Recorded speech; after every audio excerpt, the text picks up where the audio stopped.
So I was thinking about it, and I never really got a chance to really explain it to you. So I told you about Pompeii and how there wasn't such a thing as race as we described before. Before Pompeii, you look at portraits or photos of people, men were depicted as darker and women depicted as whiter. It's because men were supposed to go out in the fields and work, and women were supposed to go inside and take care of the children, so therefore they would be lighter. The concept of race, as we know it, then came in later on to America.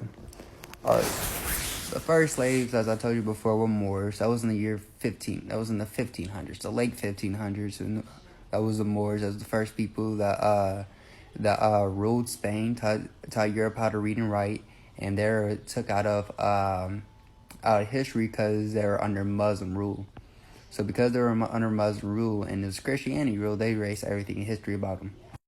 Well, the first slaves were in the 1500s.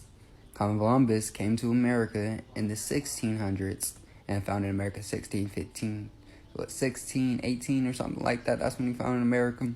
But before that, Spain itself already knew that about America. A whole bunch of places already documented and knew about America. There were maps of America already of that because, Mansa Musa's predecessor was the one that founded America. And he didn't even claim that he founded America because there were already people living there.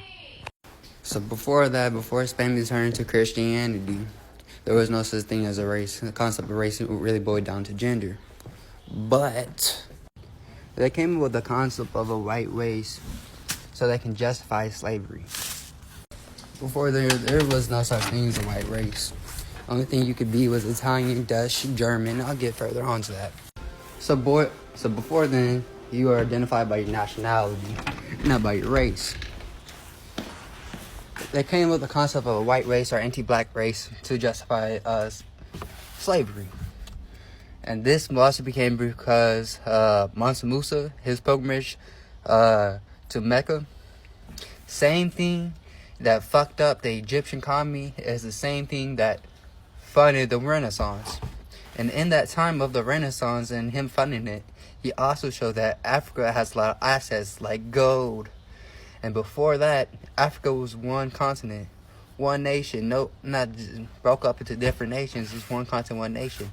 Then European influence came in 1615. Not 1615, but the same year Christopher Columbus came. That's when European influence came up and Africa was cracked up.